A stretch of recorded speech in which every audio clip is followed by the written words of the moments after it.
Hello, hello, hello, people. Welcome back to an episode of the USL Show.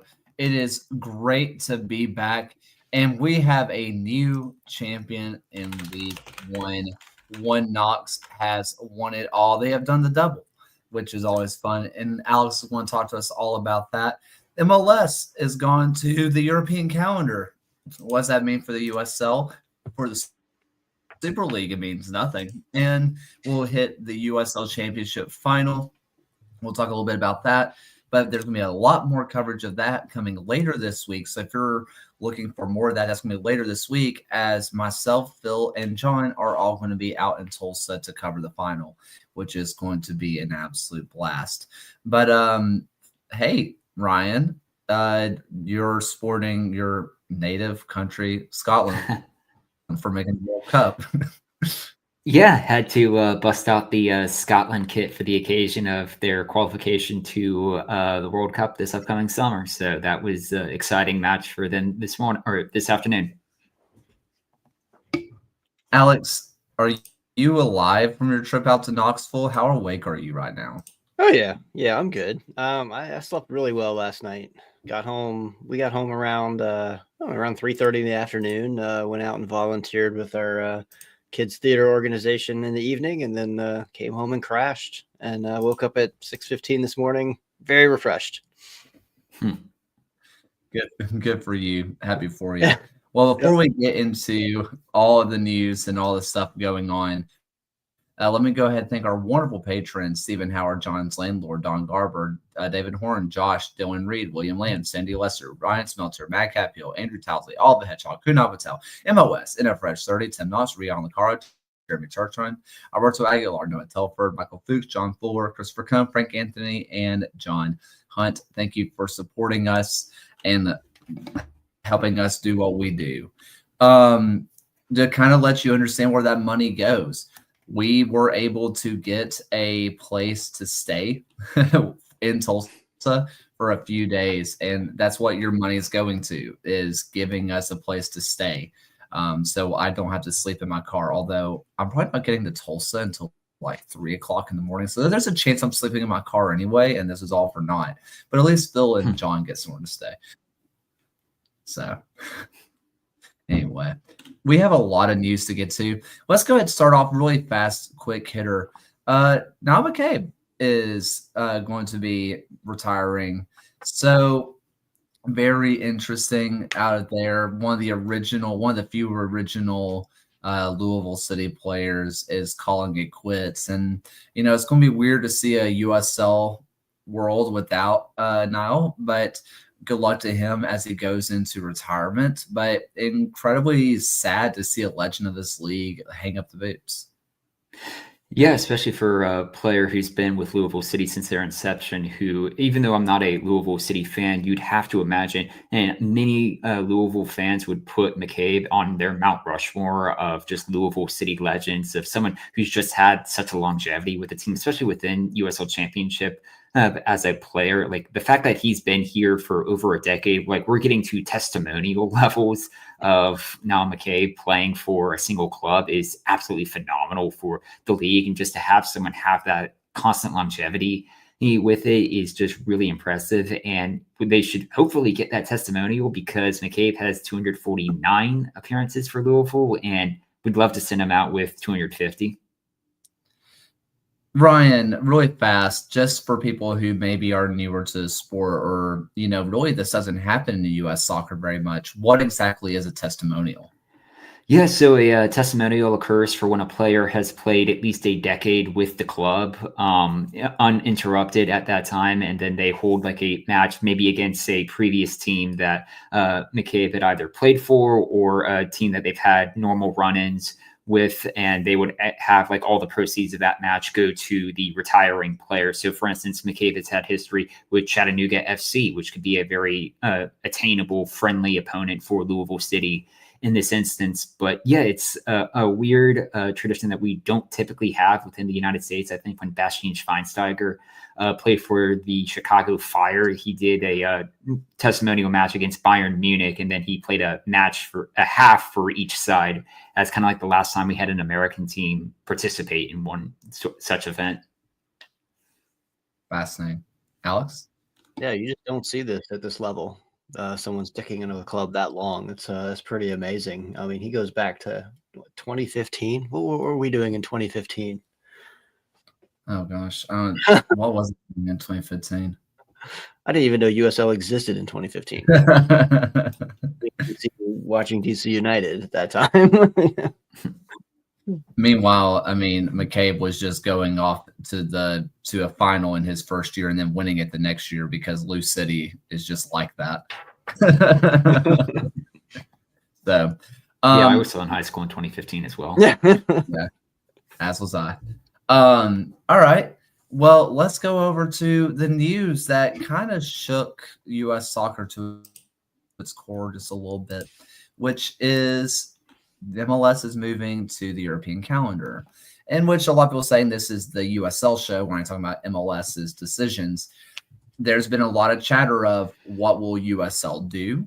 Will they try to follow suit and have everything align with the U.S. soccer pyramid? And it's a smart thing to do in that sense. Or would they like to be the only soccer show in town over the summer? So that way there's 365 days a year. Well, kind of. Nobody plays in December or January. We'll talk about that in a minute. But in theory, you're having 10 months of the year be covered by soccer, and you're the only ones in that small space. Do they want to try to take advantage of that? There's a lot to kind of go on here. Alex, when you heard this news, what were your kind of initial thoughts? You know what? I'm honestly still digesting it. I like there's points on both sides that make sense. Like USL being, like you said, being the only game in town in the summer is quite advantageous for a lot of markets. That, you know, it's something to do in the summer, and especially if MLS is not there, it's, you know, might give an extra boost to a lot of these struggling markets in USL. But, you know, if we're going pro rel and we want to get in line with those transfer windows, it might become a necessity.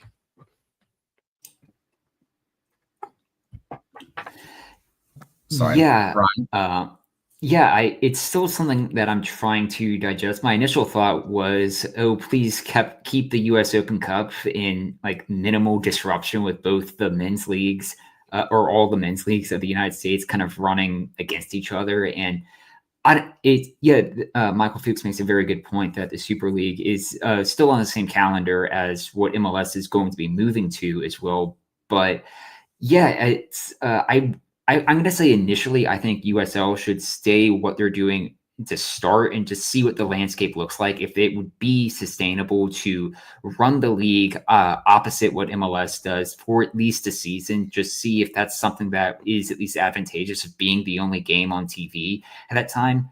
I will say, I think long term, the entire pyramid is eventually going to have to get onto the same calendar, and you just wonder how that's going to impact certain markets within USL who may have at least other competition within their own city or play in colder climates as well. That would obviously have an impact on attendance.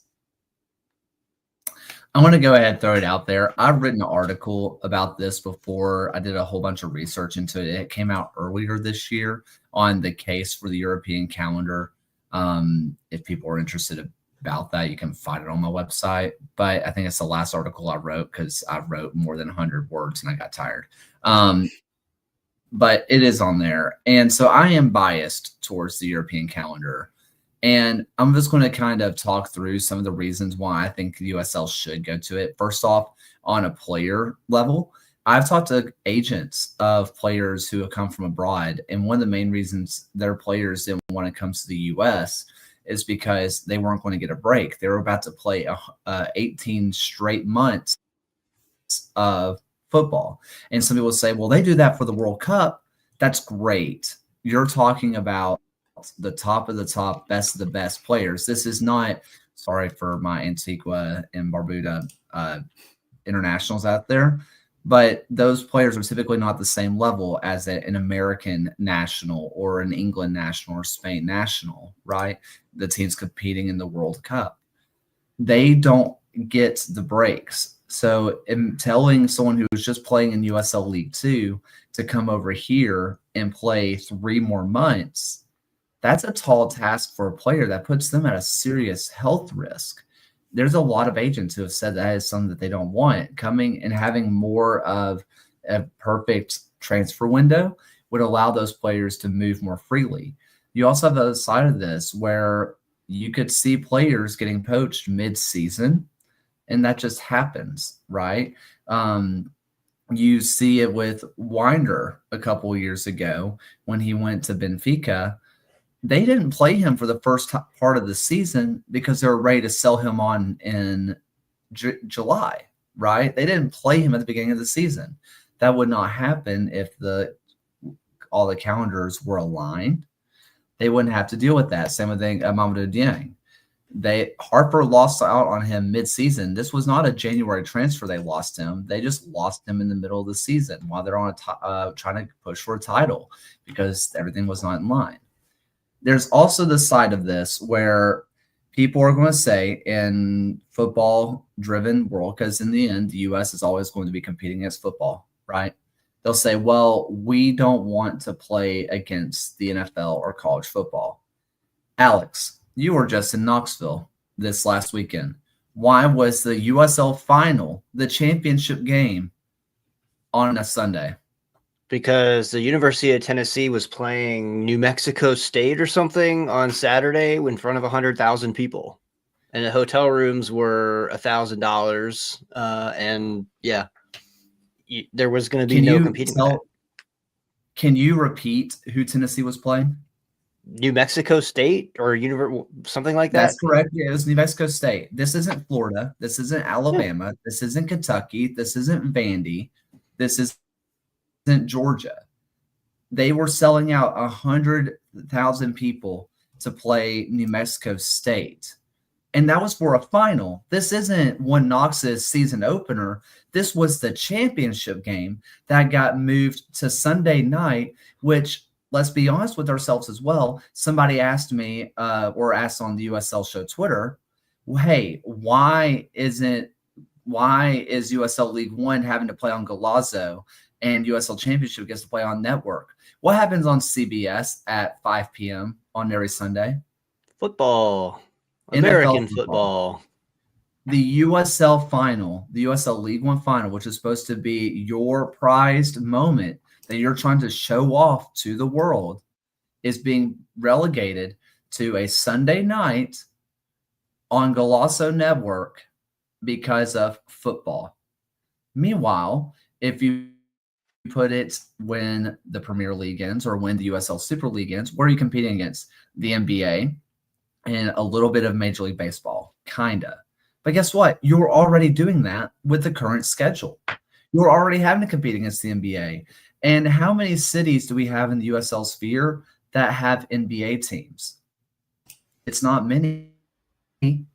I can think of San Antonio, Milwaukee when they get involved, Brooklyn when they officially get around. That's the Phoenix. That's 4 teams. College is a big competitor in our leagues. Yes. So we're looking at 4 teams that would have to deal with the NBA versus almost every team in our pyramid that would have Charlotte and Sacramento. Thank you. So 6 teams that would have to deal with that. Detroit. Yeah. But Miami doesn't. They're their own situation.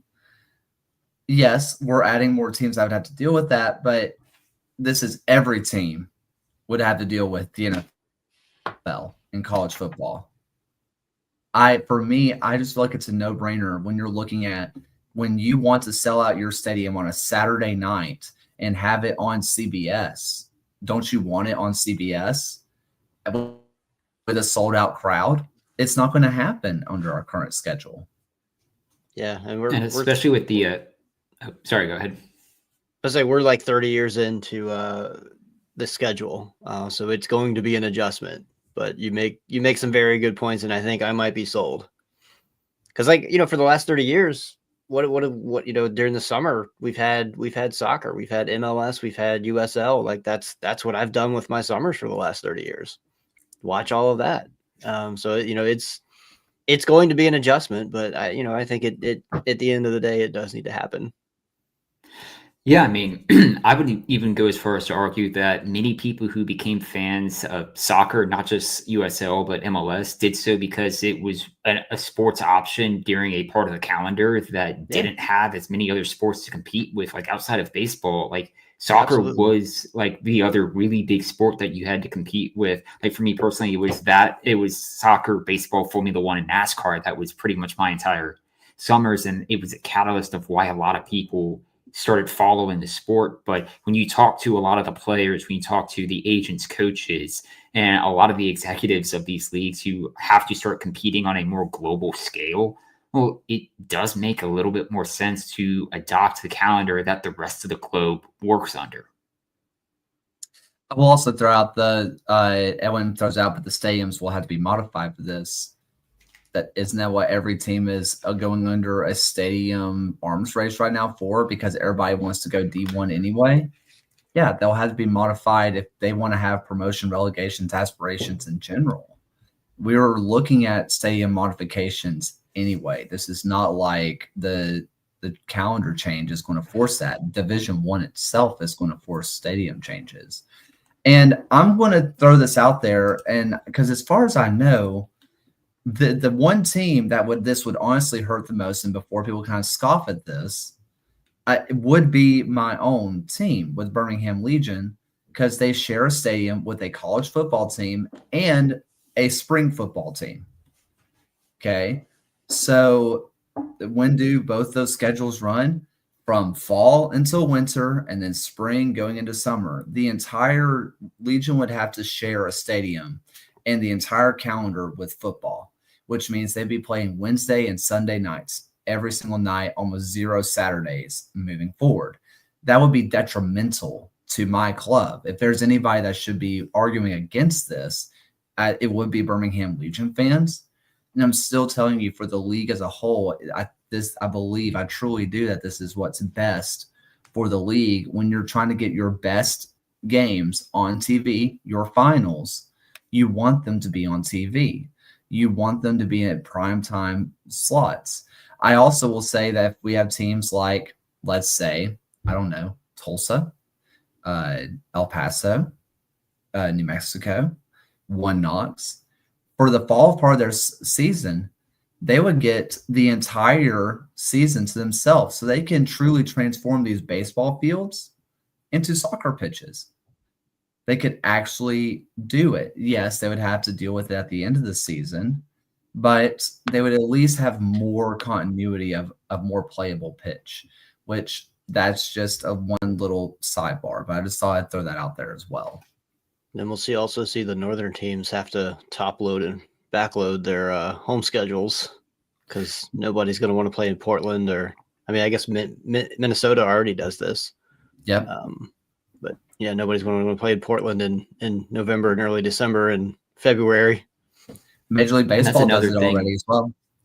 And that's another thing we would have to take into account as well, of like, hey, how long is like the perfect amount for a mid-season break where you don't necessarily lose the momentum that you've built over the first half of the season to then take the entire month of January off and then return in the middle of February, like what the Super League does, like MLS is planning to do as well. Of like, is it enough that it keeps people at least still interested in the league, that when it comes back that you have at least still built that momentum and has that fan interest?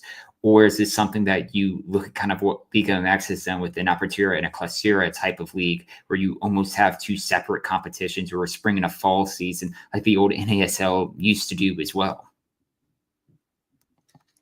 Yeah, I think that you were seeing this in real time with the Super League as well. Is it working? Because we saw Brooklyn be the best team ever and then be the worst team of all time, all in then one calendar year because of the split. But we also saw teams who were like a Tampa Bay Sun, a Carolina Ascent, be consistent the entire time, and they were rewarded for it. I think it's going to be really interesting. It's going to be a learning curve, but yeah. That is, y'all have heard my 2 cents on it at this point. Do you guys have any final thoughts on it? Okay. Really fast. The worst kept secret of all time. Coach Ryan Martin has departed Loudoun United after Loudoun has formally said that they were not getting rid of Ryan Martin. Turns out that was a lie. Our good friend John Morrissey was on it the whole time. And he has moved out to Oakland Roots. And Ryan Martin with Oakland, now it makes a little bit more sense of why Phil Lauber was let go. When we let you guys know when Phil Lauber was let go, we said, I'm pretty sure verbatim, you don't get rid of Benny unless you have the next coach hired. And that was the case. They sure would go out and get what at the time was the biggest hire available out there. John Bradford may have a conversation to have there on available coaches now, but one of the top 2 coaching talents out there is going to be there. Really fast on the Loudoun side. If you missed it, their scouting director is one Alan Marcina. So if you truly believe that he's only there to scout, okay. I wish I was living in the world you were. But yeah, so keep your eyes on Alan Marcina, the quote unquote scouting director of Loudoun United. But on the Oakland side, what a get for the Roots. Yeah, especially for a Roots organization who have churned through managers like Watford does. Like it's necessary to get a very experienced in USL manager like Ryan Martin. And if they just like give him the tools to succeed, let him bring in his own players and have this confidence and backing for him, I do believe that he is the person who can help turn around this Oakland Roots team and bring them back into the postseason to really kind of just galvanize that support at the Coliseum and like turn this Oakland team into a real force to be reckoned with in the Western Conference right now, if they just give him the tools that he needs to succeed. Alex, you look like you had something to say before I transitioned us a little bit. I was just going to ask, like, this happened very quickly. I mean, it's like you said, it's been the worst kept secret. He did very well at Loudoun. I mean, you think this is just a thing where he is walking for a much better opportunity for himself? Yes. I mean, you see what Edwin says in the chat. The facilities are much better than Loudoun. I've been banging this drum for a long time. Say what you want about the Coliseum. Their training facilities are, from what I understand, is like the best the league has to offer because it's a former NFL facility. And in the middle of the water runs. Yes. Like when we're talking about like what Lou City has, which people call them the creme de la creme, those are millionaires who have built a training facility. Believe it or not, the Oakland Raiders were owned by billionaires. These are billionaire facilities, right? This is dang good facilities, and there's reasons why they keep attracting good talent. You can definitely see how it's going to bode well for Oakland, bode well for Ryan Martin, and not just Ryan Martin. Look at the players that they had out in Loudoun. It's not like Oakland's not willing to spend money to get players either.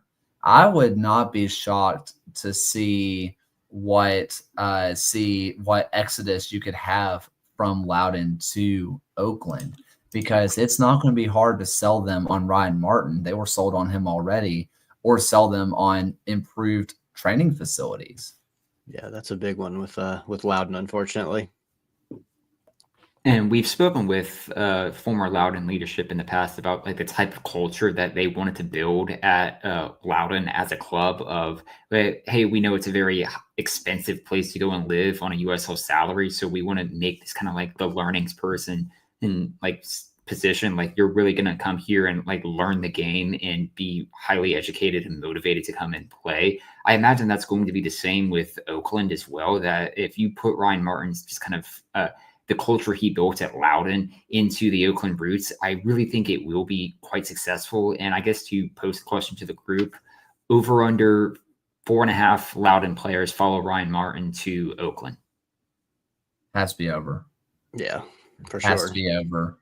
I don't know. We won't know until after the championship final who their retaining and departing list is. But I'm willing to bet good money that a lot of those departing are going to make their way westward. So, any final thoughts on this? Okay. Well, Alex, you got to experience the USL League One final, and you've written about it. You talked about it on your social media pages, and I am going to be posting the link into the chat right now. But kind of talk us through, first things first, before we get into the game, what was 7,500 people like for the USL League One final? It was pretty spectacular. It was absolutely every bit of 7,500 there. It was sold out. Every seat was full. The concourse standing room was packed. Yeah, like it was pretty mind blowing. They pulled it off. Like there was nothing, no malfunctions at the gate, no long lines. Besides a few of the beer lines, which is expected. Yeah, they did an outstanding job pulling that off at that stadium. But yeah, like walking around Knoxville on Sunday afternoon when we arrived, like first you see a lot of volunteer hats, and then you start seeing the One Knox, like just all of a sudden around 1:30. We went to a bar nearby the stadium, and it just started filling up with One Knox fans.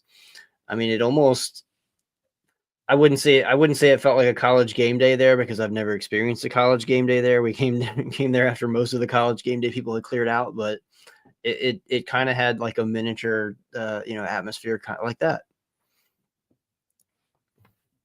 So, sorry, Brian, you got something? Okay. Then we get into the game, and there's kind of two sides of this. And I want to start off with gassing up One Knox before we get into Spokane, right? And the thing with One Knox is that they came out and they hit Spokane early. I thought if there was going to be any team that could withstand this One Knox team, it would be the back line of Spokane. Turns out One Knox don't give an F, and they score within the first 5 minutes on Tequila, and then pass over, and then Rosamilia gets the tap in of all tap ins. I mean, within Zaracostas, excuse me. Tequila got the penalty later. Sorry. Yeah. Zaracostas passes over and tap in of all tap ins for Rosamilia.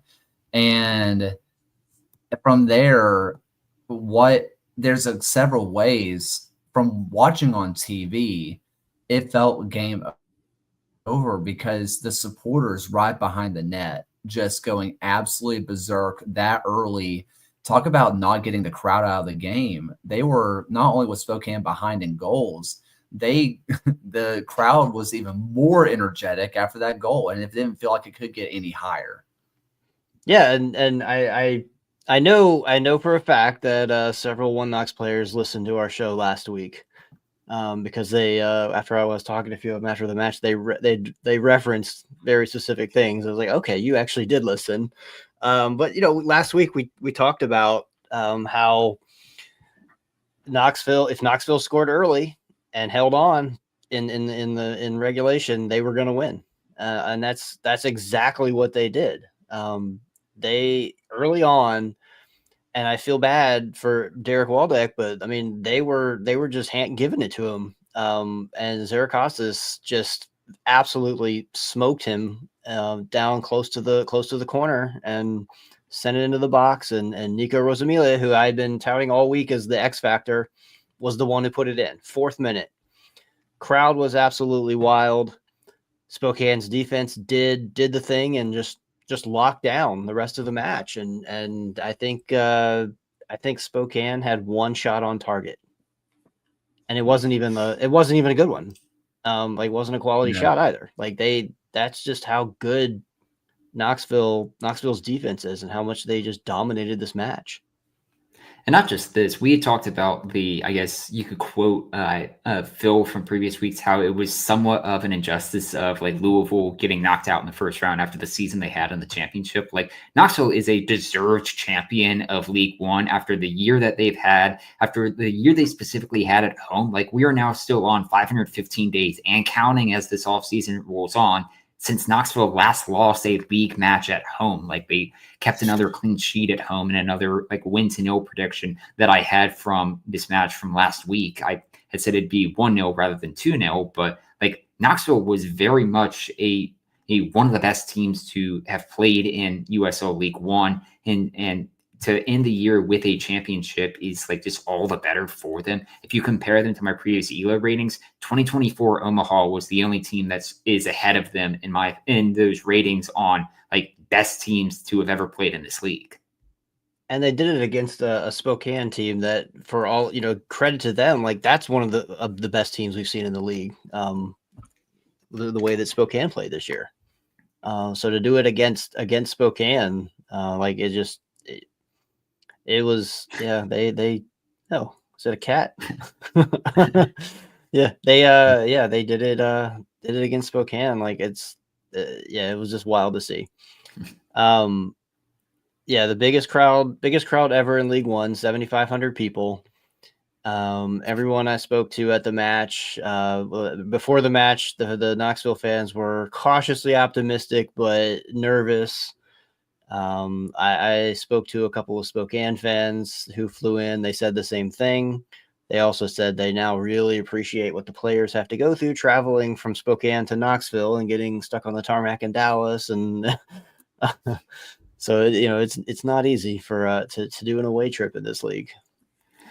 And I think that also kind of builds into the fact that we still have yet to see a road team win a cup final in USL League One. And that might be something that is playing a role, just having this travel impact that teams have to go to for a lot of these games. I know last season's final, you would have North Carolina beating a nearby Charlotte Independence team, but like it can't be understated just how much that the travel currently plays a role within League One at the moment. But like to turn things over on Spokane's side, like I guess moving forward as a club, like they've gone to 2 finals in 2 seasons appearances, losing both. Like from your perspective, Alex, like how is this kind of looking at velocity for the 2026 campaign? Man, that's a tough one. There's a lot of veterans on that team. I think, I wouldn't be surprised if there were a few retirements. I wouldn't be surprised if there were some big names that were not going to be optioned. I don't know anything. I have not pursued anything with either Knoxville or Spokane's offseason moves out of respect for the season still going on. But yeah, I mean, they've got, they're going to have some big decisions to make in the offseason. Like, do you run it back with this, this veteran heavy squad? Or do you scale back a little bit and try to do it with a little bit younger? I don't know. Like it's going to be an interesting few weeks to when we find out what their plans are there. Yeah, I wouldn't be shocked if you look at the Zephyr side on that, by the way, where they had a lot of big name players and players who were going to command kind of high dollar, and they let them go. Mostly all of them to Lexington because Lexington cannot stop spending money on players. They physically cannot stop it. But we saw them move on, and the Zephyr are still doing just fine. They went younger. They went with more college-like players. They got a couple professionals. They kept a couple players around, but they had a lot of rotation with bigger players. I wouldn't be surprised if the front office doesn't say, hey, we did it in year 1 with a ragtag group and a good back line. This year we brought in some really great attack. We brought in some veterans, and we ended up in the same place, albeit a much better regular season. So to call it the same result would be asinine, but it's by the end of the day, the same result. I wouldn't be shocked if they decide to go a little bit more mixed. Hey, keep this back line around, keep this defense intact, and maybe get a little more youthful up top. Maybe get a little bit more youthful in the midfield. Because look at what team they should be, copying themselves with. Look at what Knox. They kept a lot of their back line around from the last few years. They've kept the goalkeeper. They kept the defender of the year, which is finally a center back.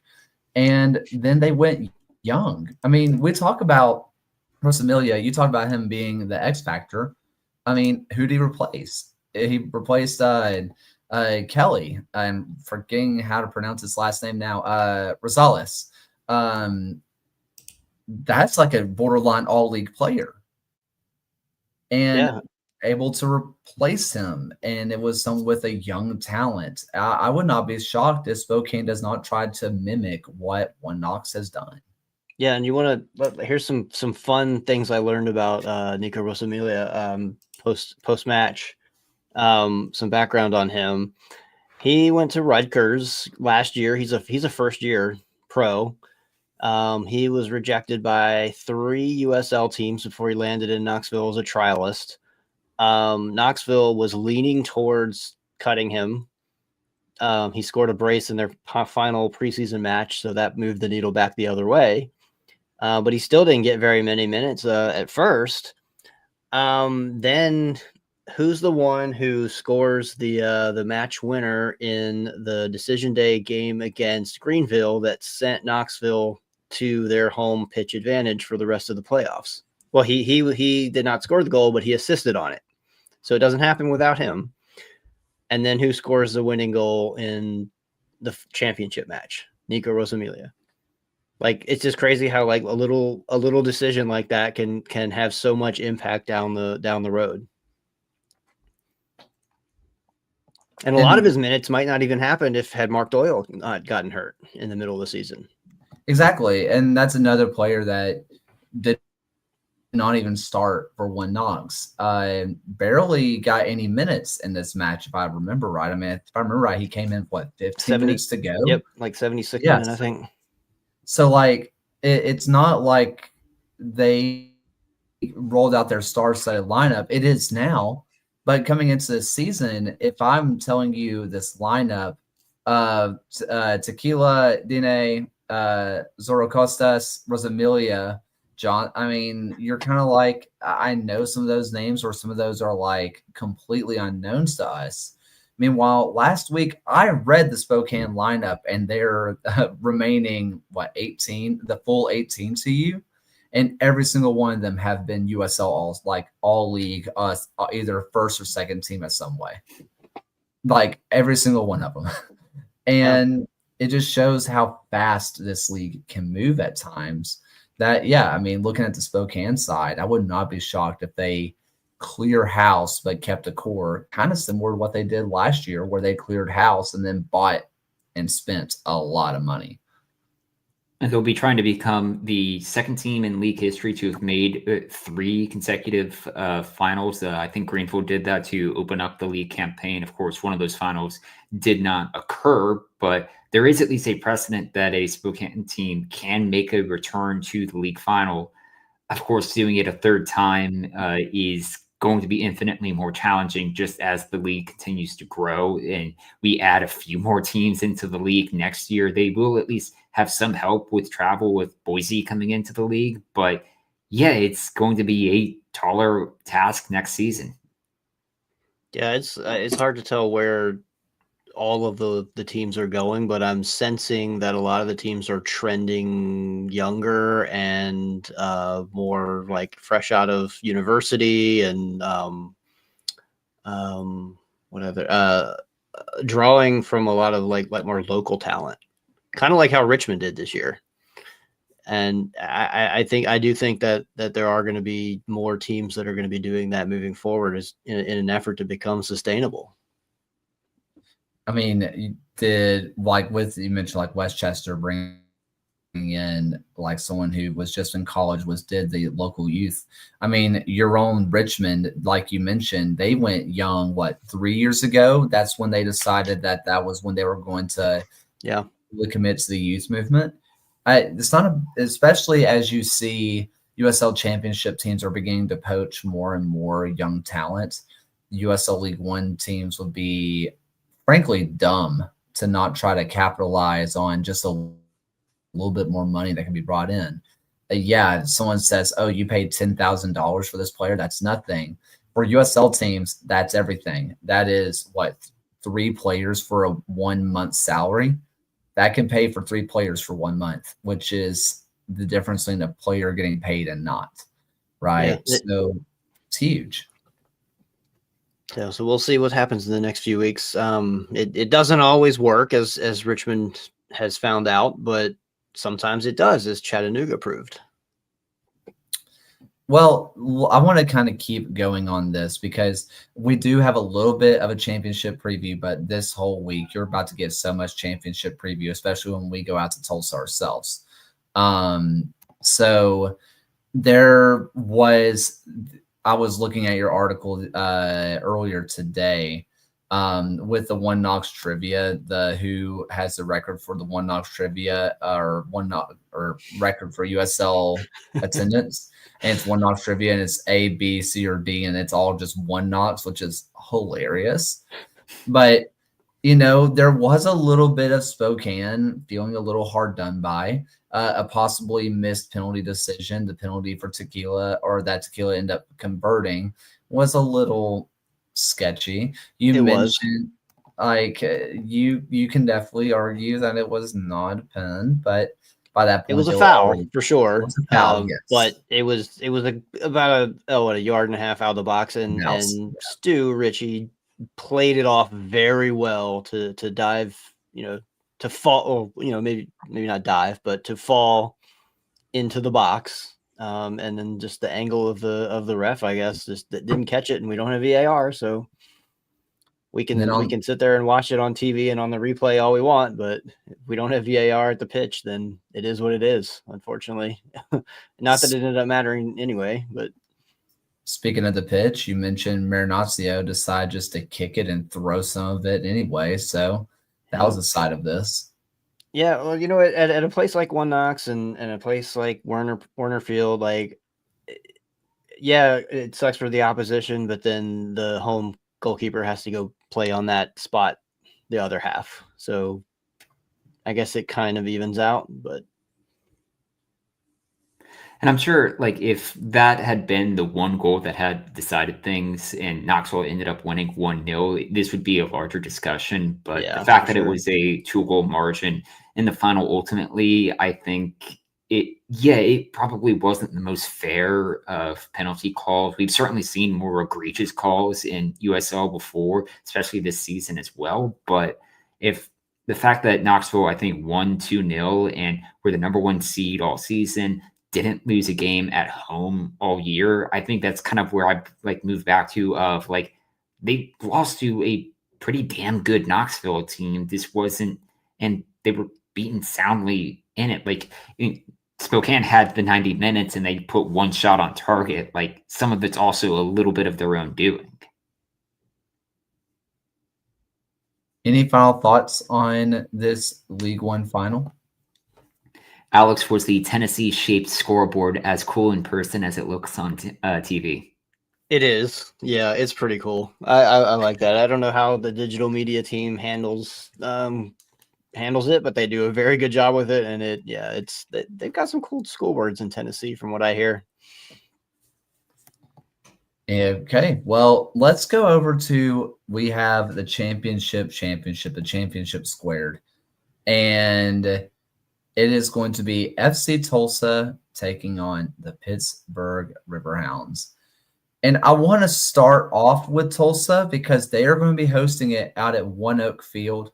And that's where me, Phil, and John are going to be. I would keep your eyes out on just some media stuff happening with that because there's some pretty cool opportunities for our friends out there.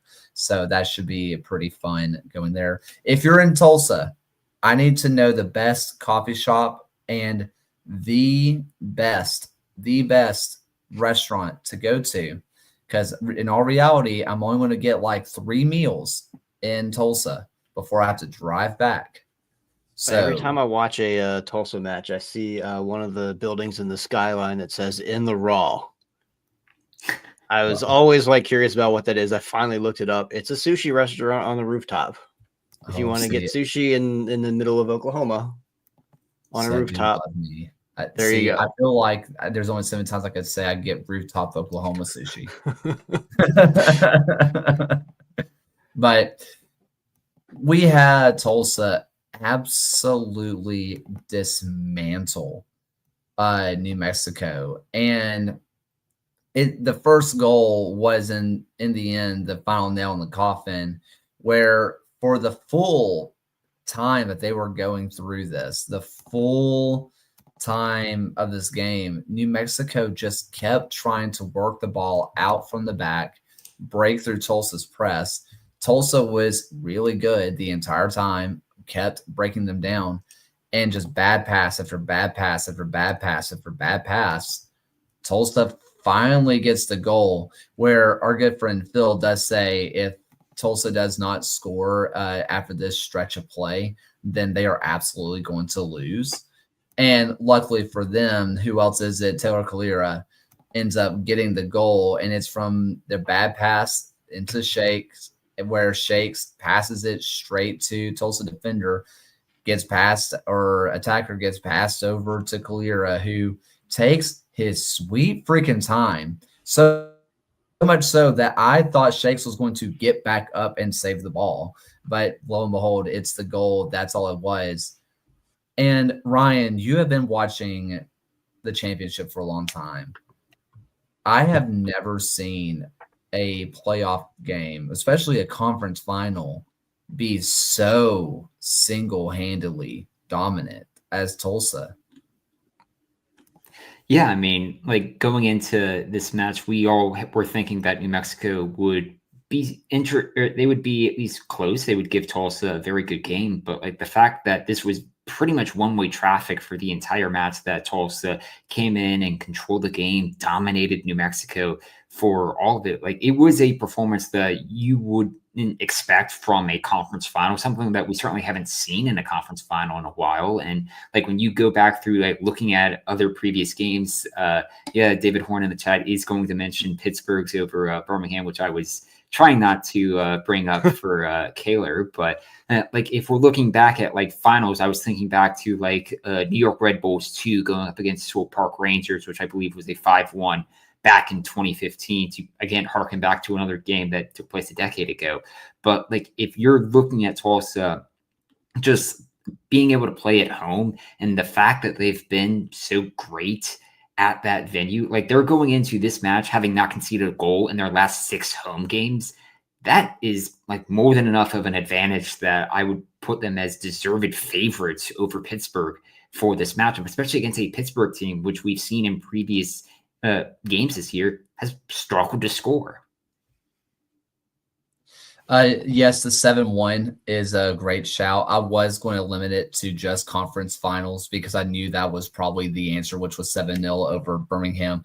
I think the difference with Pittsburgh over Birmingham with that 7-0 is that the only reason that Pittsburgh played Birmingham was because that was the year they did a play-in game for the playoffs. Y'all remember when they tried that? That was weird. And that was technically the first round of the playoffs versus a conference final. There were people on here like John and a couple of other people that said New Mexico could easily come out into One Oak and win this. I was nervous. We thought this was going to be the matchup of this week, right? Even over a One Knox and Spokane. We thought that this was going to be the more exciting game, like goals all over the place. There were, but none for New Mexico. This was just suffocating. And if the numbers I'm seeing here are correct, does anybody want to take a expected goals versus expected goals in XG stuff? Anybody want to take a guess on what it was? Say 2.5 to a half. How about 3.51 to 0.9? Whew. It's unbelievable just how much better Tulsa was. And I don't want to disparage Tulsa's win, but I more or less walked away from watching this match utterly confused by what Sanchez and New Mexico were doing. They weren't trying to change anything. The first 30 minutes should have told anybody playing it out from the back is not working. This is almost led to so many goals already. And then they concede the goal.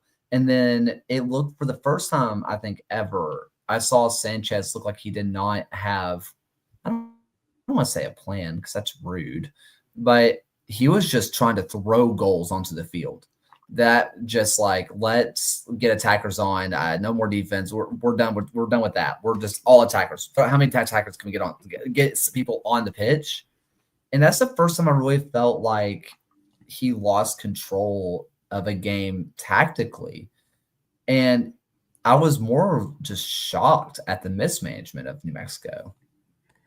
I mean, entering this match, the last time that New Mexico had been shut out was against this Tulsa team at home. So, like, that should have told you enough that Tulsa knows what to do against this New Mexico side. And, like, you bring up, like, almost getting tactically outclassed or not knowing what to do in the moment. Like, it's almost reminiscent of, like, what Guardiola has gone through in certain matches where he almost like overthinks it and like gets so into his head on this plan is going to work. And then when it doesn't, I'm like, what's the plan B here? We were all set on this happening and it quickly falls apart. And we saw how Tulsa pretty much kind of took control of it from there.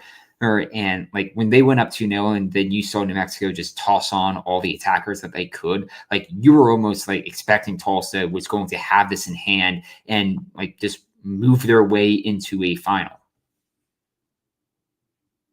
And then you're going to have to use Stefan Lukic. Hey, he got his minute. He did get a minute. William Lamb brings up a good point. Chat. Give credit to Luke Spencer. He's been crafting strategy well. I mean, yeah. I mean, this is a guy that got the game winner for Lou City all those years ago. Was a player coach when James O'Connor took over. Talk about a year one USL guy. He was a 2015, 2016 FC Cincinnati player, right? He's been around this league for a long, long time. He knows what it takes to win, which is what's going to make it really interesting when they take on Pittsburgh on the eastern side of this, where it was a pretty fun match. Despite it being 0-0 in the halftime, this was not from the lack of just kind of tactical chess playing happening. There was a lot of attacks going. There were a lot of free-flowing soccer happening. The counter press of this Vincent team was looking fun. It was looking good. And Rhode Island had answers to it. Coque Vegas makes some really nice saves along the way. I thought Danny Griffin was going to be the one to open up the scoring. Did not quite happen. And in the second half, for me, I was like, well, it's going to be obvious if Danny Griffin scores the goal, a captain's goal. But who else would it be except for the homegrown kid from Pittsburgh, true Yinzer heart? You know, he has that hound in him, Robbie Mertz. And it was awesome. The post-matcher where he's like getting emotional, he's wiping tears away. It was amazing. The first ever true sellout in Pittsburgh Riverhounds history. Granted, this was also the first true sellout in FC Tulsa, including the Roughnecks history as well, which was cool. They had 9,180 for the 918, which was fun as well. But for Pittsburgh, I mentioned this on Blue Sky. How many MLS teams have we seen Pittsburgh play at Highmark? They didn't truly sell out then. What did it take for Pittsburgh to truly sell out their stadium? Playing a conference semifinal in the USL. This is a team that's been around a long time. They know how much this means to the city. And I thought it was incredibly cool that the fans showed up and they were smart. They were into it the entire time. And then the guy from Pittsburgh is the one that scores the game-winning goal. I mean, it was just magical scenes up at Highmark. I mean, they had double the attendance when they play in this match than when they played New York City FC in a home Open Cup match earlier this season. I know the U.S. Open Cup match was on a weeknight versus a Saturday night here, but like, hey, we're looking at like two incredibly great displays for the two hosting teams of the championships for both conferences this year. And it was boosted by all the fact that both sides sent their home teams into the Cup final after this. And like Pittsburgh is a USL Pro original from 2011 and beyond. And to have it like finally culminate in getting into a final, and they did it in the most Pittsburgh Riverhounds fashion of a defensive showcase, kept the clean sheet, win 1-0 in normal time, and it basically leads them into a cup final, and honestly kind of just exercises the, I guess, demons from 2023 when they had that Shield winning team that didn't result in a cup final.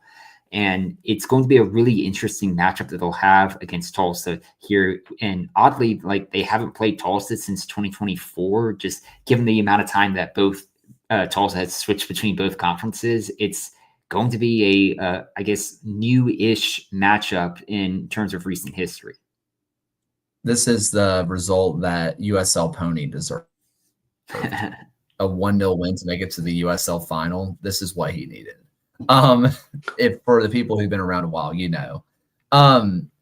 Also, this match reminded me that in terms of USL sphere, Blue Sky does have the juice. Blue Sky absolutely has the juice. I get a little bit worried sometimes, but the amount of Eric Dick jokes were going on Blue Sky, it was just incredible. And Eric Dick absolutely came up huge the entire match, just big save after big save after big save, and saved hands. I mean, there were just so many great chances for Rhode Island. Mark Ybarra gets sent off. And there were some Rhode Island fans who didn't like the second card. I think it was the foul that got him sent off was a yellow card. I don't really remember the first yellow, just to be brutally honest with you. So maybe the first yellow was ticky-tacky. I think the second yellow was indeed a yellow card. So if he's already on a yellow card, that would get him sent off. But Rhode Island threw everything they could at the back line of Pittsburgh, and they got chances. They got chances through J.J. Williams, through Albert Dikwa, one or two from Quizera. Like, they got their chances, and they stood on their head, and they made the plays when they had to. I do think there's a conversation here, though, of Connor Smith. You mentioned Pep Guardiola kind of overthinking it, but not starting Clay Holstad or Zach Haribo in this match feels like a massive missed opportunity from Connor Smith. And I don't want to say I'm questioning him. He knows more than I will ever know. But those are two players that were absolutely pivotal for this team all year long. And the moment they came onto the pitch, the ball started flowing again. Granted, Pittsburgh was sitting in deep. He was, they were allowing pressure. But as soon as Holstad and Haribo and Dikwa came on, it was the most lively Rhode Island looked all night long. I can't help but think that Kano is kicking himself a bit. Yeah, I think like coming into this match, you saw that Pittsburgh have been 0-0 at halftime of each of the previous games, including this one of this postseason. And I think that's what they were kind of like betting on, that they were going to say, it's like, okay, let's get to the 65th. If it's still 0-0, we can toss these players on and it will change things. But then Pittsburgh gets the goal, and then you see the red card really shift things as well and playing down on it. And I think like they really missed their opportunity. Like they probably should have made the decision to bring those players on at halftime and play the full 45. And maybe we're looking at a difference maker here. And maybe we're looking at Rhode Island in the cup final for this one. But yeah, I mean, it's one of those that hindsight's 2020 when you look back on it. And Pittsburgh, they made the moves when they had to, and it brought them into a cup final with FC Tulsa. Well, let's kind of look at what this final is going to be. It's going to be at One Oak. It's going to be at 11 a.m. local, 12 p.m. Eastern time on CBS. And yes, this is the CBS, and this is a huge deal because this is going to lead directly into college football. So much like Colorado Springs did last year, you're going to see a huge boost for the final because it's going to be leading directly into college football, which, hey, if you're someone who watched the top of the show, there's your counterpoint to moving the USL calendar. You don't get to lead the USL championship final into college football. That is something that you won't get an option of. But this is going to boost attendance, knowing that the last 30 minutes, people are going to be turning on the games so they can watch their college football team later.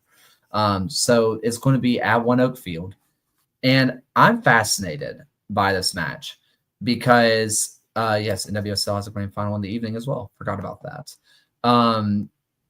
Because it was kind of mentioned in chat somewhere, and I can't find it, that Pittsburgh wouldn't be able to handle the press of Tulsa, in which I disagree with that entirely. I think if there's any team that can withstand pressure like Tulsa, it is Pittsburgh. And the key reason is guy Augie Williams. And when you watched what Rhode Island was doing, they were pressing the crap out of Pittsburgh. But Augie Williams, who was a striker, was dropping 20, 30 yards deep to not just collect the ball, but win the ball back. He was a ball-winning midfielder as your striker. He was creating problems that if Tulsa or if Pittsburgh's trying to build out from the back and they are trying to get it out, instead of having to rely on going up the line, which New Mexico does, they rely on their wingers pretty heavily. They can pass the ball centrally and get it to Augie Williams, who is one of the best hold-up players that this league has to offer, maybe in the history of this league. That bodes really well for Pittsburgh. Meanwhile, on the Pittsburgh side as well, and on the side for Tulsa, Augie Williams does have to find his finishing touch. He hasn't quite had it. He has not scored in a while. And I mentioned it last week. He's been pressing. I mean, he had a pointless foul 2 weeks ago. That should have been the game winner. Was not the game winner because he just shoved a guy for no reason. He's trying really hard. Is Pittsburgh going to be able to create goals? Because we've seen this Tulsa team. They're getting at least one. I would not be shocked if two, and that's nothing against Pittsburgh. That's just how good this Tulsa team is. Do we think that Pittsburgh has 2 goals in them in the run of play? I don't think they do right now. I mean, August 30th was the last time that Tulsa were shut out in a match, and that was on the road against Colorado Springs. And then you have to go all the way back to October 2024 to find the last time that Tulsa scored a goal and then lost that game in regulation as well.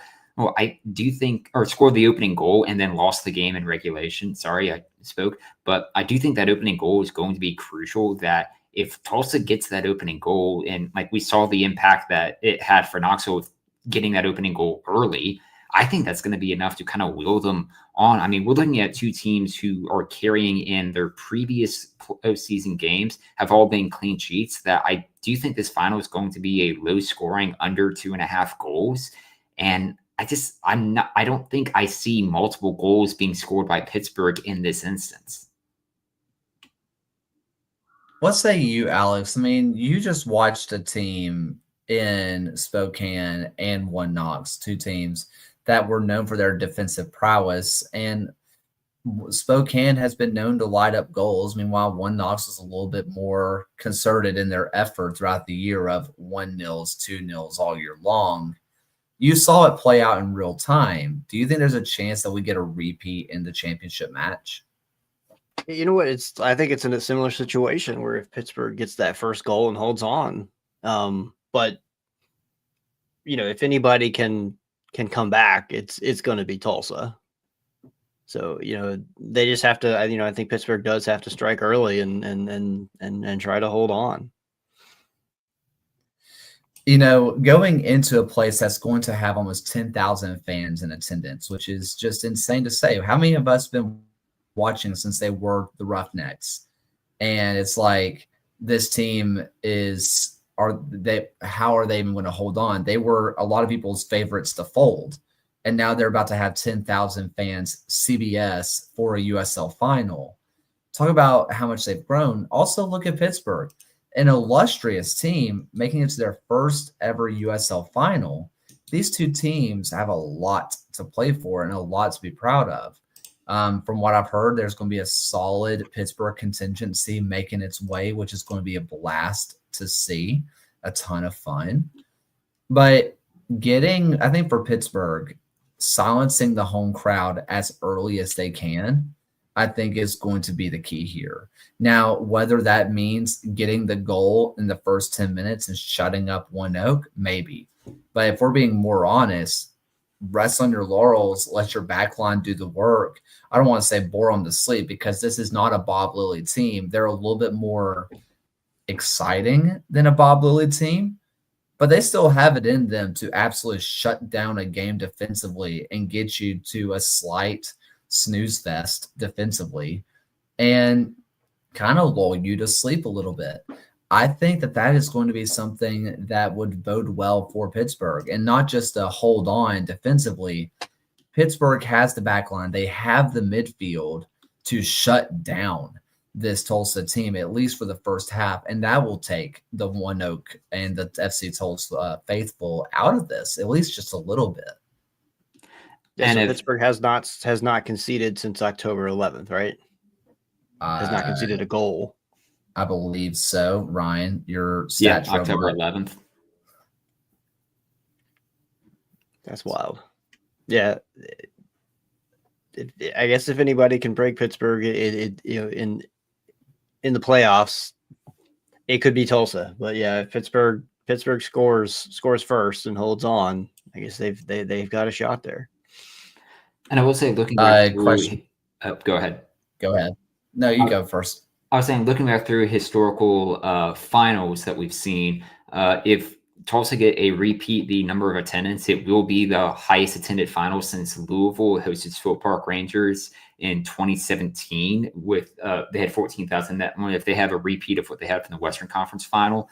And like, to, I guess, bring up another point, the last four finals that we've had, at least since COVID, they have been split 2-2 of the hosting side and the visiting side, each winning 2 finals apiece. But the last 5 finals that we've played have all been won by the Western Conference. A question was put in the chat of, does Pittsburgh backline do well with aerial duels? Which I would say that Suber is well in that. But someone who's underrated for how well they collect crosses, that is Eric Dick. Eric Dick is really good about going through bodies, like absolutely collecting balls. God dang it, I cannot say anything about him without it being just a constant innuendo. But he can fight through just a box better than most players can. So it's going to be interesting to see how that works, because Tulsa is really dangerous on the set pieces, but Eric Dick is a guy who can control the penalty area. So that is something that I think that can be a little bit of a neutralizer. Same thing with Suber. I think this one's pretty even. Truly, I do. I feel like this is one of those matches that we could see going into extra time 1-1. I don't see FC Tulsa getting shut out during a full 90. I just don't. But Pittsburgh just has a little bit of that magic to them right now. It feels really – it just feels like this is their year almost. I don't know. I am just trying to sort this out in my head. What are your kind of leans on this, Ryan? Who do you got? I'm going to take Tulsa winning 2-0. I think it'll be tied 0-0 at halftime. I think this game stays under 2.5 goals, but Tulsa score early in the second half and then ice it with another goal past the 80th or so minute. And I think that's going to be enough to kind of have a repeat performance of what the League One final was. But Tulsa 2-0. Alex? I'm going to go Tulsa 1-0. Regulation? Yeah. Or, okay. I think this one is going to go 1-1 into penalties. And from there, if Tyler Derrick is the one in net, I think that leans well for Pittsburgh. But I also trust more players from Tulsa from the penalty spot. I'm going to go Pittsburgh wins on penalties. Ooh. But I don't feel comfortable picking a winner here. I feel like this is going to be as tight as can be. I can see Ryan's 2-0 come into fruition of Tulsa gets theirs, and then Pittsburgh has to just throw everything at a wall and gets beat on a counterattack. Like that feels realistic, but it won't feel like a 2-0. It'll feel like a 1-0 that was a nail biter the whole time. This just feels like it's going to be one of the best USL finals we've seen in a while, in my opinion. So, any other thoughts on this one? It's at noon, right? Noon Eastern? Noon Eastern, 11 local. Okay. Which I saw Mario post in chat that they're having 7 a.m. mimosas. So don't worry. Supporters will be perfectly pre-gamed going into this match if you had any concern. Yeah, you guys just have a really good time on location for this one, and it should be a fantastic atmosphere for it. I know if you got media passes, you can't really participate, but for those guys, day drinking is acceptable at a time like this. Of course. Why not? I think our place that we're staying is like a 7-minute drive from the stadium. So that's a cheap Uber if we need it. So after the match, all bets are off. All bets are off. Turn in those media passes, open up maybe the icy lights if somebody's bringing any, or I don't know what they drink in Tulsa. I don't know. All I know is that if Tulsa wins, I think there's a local bar that the celebration party is going to be at. So I definitely want to just be like there. If Pittsburgh wins, I don't know what their plan is, but I might just follow the team bus. I might just go see where they go. Yeah. I'll go party with them in the Tulsa airport. In Knoxville, it was still fairly early, but it's a Sunday night. It's like 9 p.m. We're finally getting out of the stadium, and they're like, "Oh yeah, we're going to this German bar that's about 0.6 miles away." And we just looked. We're like, "No, we're just gonna go get a pizza and then go to bed, and then get up early in the morning and drive back to Richmond." Yeah, fair enough. It's Sunday. Yeah. Any final USL thoughts for this? AC Boise, they're at least making a lot more headway on their stadium. I think I read that they're putting the turf down, and fingers crossed that we can have another blue turf in Boise. But no, it's exciting to see at least progress being made on their stadium. Yeah, it looks bright green from the photos. It's something about somebody. I think it's like there's like a purple eye in the logo or something. I don't know, something like that. It went across like a Discord chat real quick, and I didn't look that far into it. I was really hoping that the purple was just going to be for the first ever season ticket holder. Like the first ever season ticket holder gets a special purple seat in their spot, but I don't know. I think the purple eye makes more sense. Yeah. So in other USL news, we've got rosters. Initial roster decisions started dropping today. Richmond and Omaha. Tracking them all at league1updater.com on a transaction tracker. So just give it a visit. When the game is ending for everybody else, for you and John doing the off-season trackers, it's just now beginning. So yeah. And I appreciate that Richmond and Richmond did a proper initial roster release today with clearly laying out who is under contract, who's not under contract, who's option, who's declined, whose loans are expiring. I think every team should step up and get more professional and do it like that. I was a bit shocked with Omaha that Stefano Pino was not returning. Granted, maybe they're working out a deal for him to return, but yeah. But do you see how many like similar like players they have already? Like yes, but they were also a much different team the moment that him and Pato came onto the scene together. Yeah, might be, maybe a case where you just you couldn't keep them both. Fair enough. Any other USL thoughts? No? All right. How about some final thoughts for the week, Ryan? Yeah, I think John, he had posted this on Blue Sky as well, but to echo the Ken Burns American Revolution documentary, I'm still working in the first episode of it all, but it's so far so good. Ken Burns documentaries are always fairly interesting as well. So yeah, if you're a fan of history and just learning about a very interesting part of American history, give it a watch. Alex? I haven't had time to watch anything except for the Tulsa, New Mexico match. Obviously at the Knoxville Spokane match, and then I had on Jamaica versus Curacao just now, which Jamaica drew. So I guess they're going to the playoff match, and Curacao is going to the World Cup. So Elliot, Yogi Bar, if you're listening, I'm sorry that Jamaica lost. You know, you're probably in a very bad mood tonight, or not lost, but didn't win. Bless.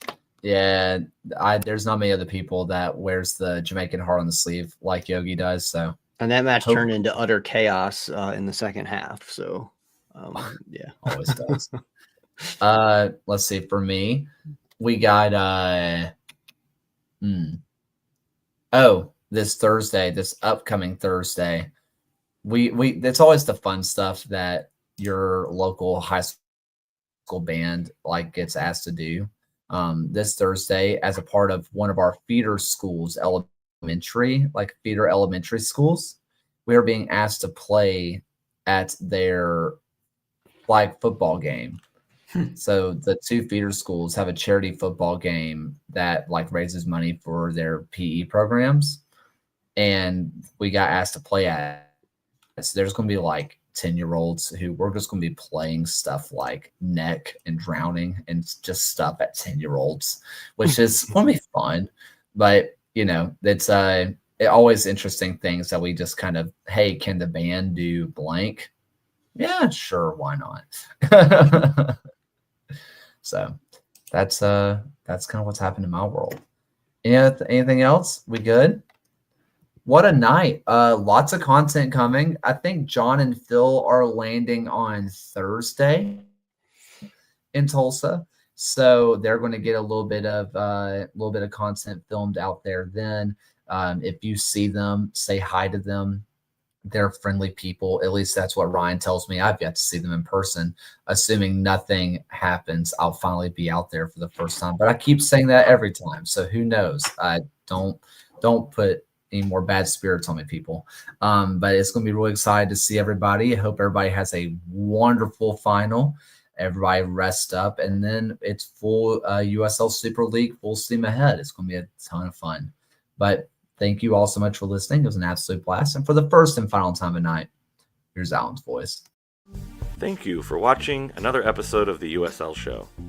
The USL Show is now proudly part of the Protagonist podcast family. Please go to protagonistsoccer.com to check out more work. Thanks for stopping by, and we'll see everyone again next time.